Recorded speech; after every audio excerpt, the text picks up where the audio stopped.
Assalamu alaikum fam, hope you're doing well. So, I've been reading the Tafseer As Sa'di.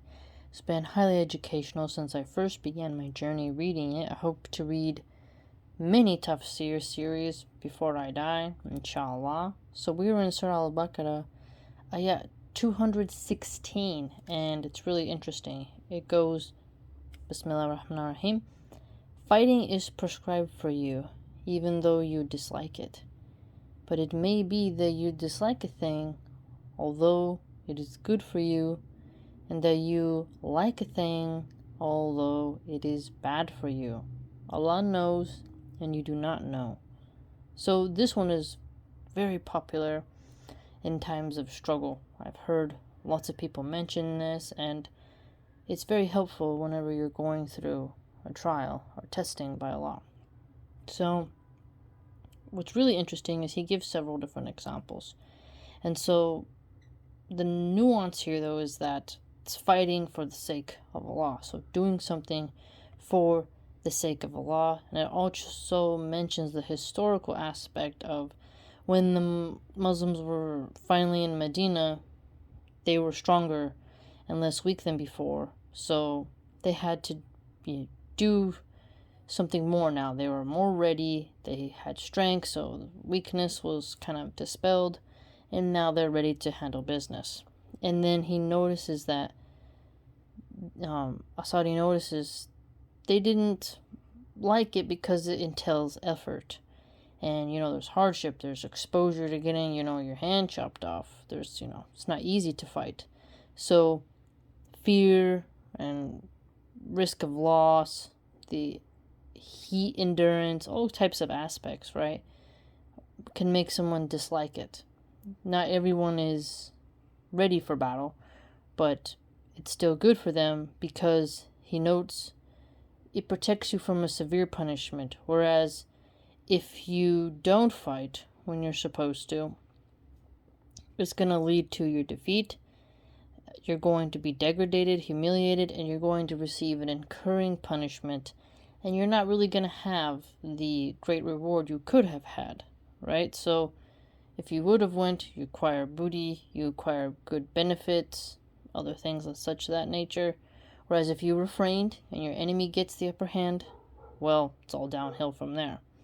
He also noted that further, that you can do good deeds, and that doesn't mean you're not going to struggle. So doing good deeds can involve hardship, and that you will think, oh, I don't like doing it, it's too hard, therefore I don't want to do it.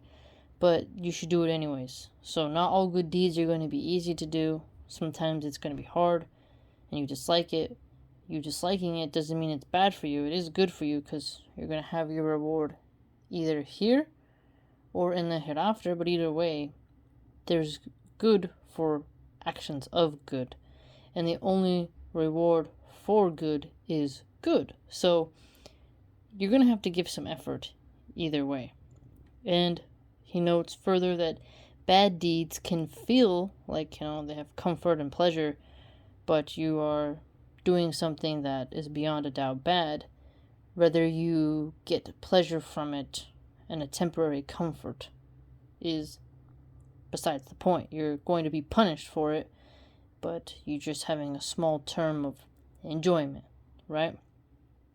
He also notices that Allah is going to be more merciful to us than we are to ourselves, and that if Allah decides to put you somewhere else, you don't need to complain. You just need to accept whatever Allah has decreed for you, whether you like it or not. So I like that because it's the qadr, right? To accept the good and bad of whatever Allah has decreed for you. Just deal with it. So it's perfect example of good deeds gonna sometimes have difficulty making you dislike doing it, but it's still good. And something bad can have comfort involved.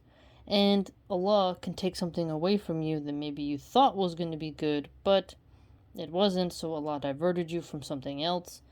And that you should be thankful to Allah and have an appropriate response to that, because Allah knows and we do not know.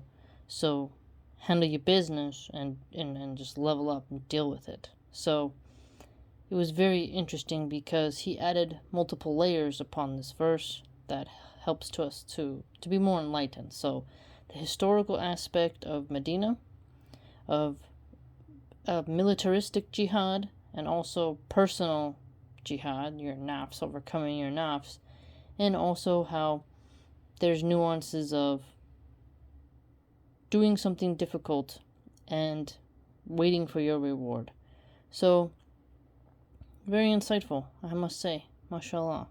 Hope you learned something.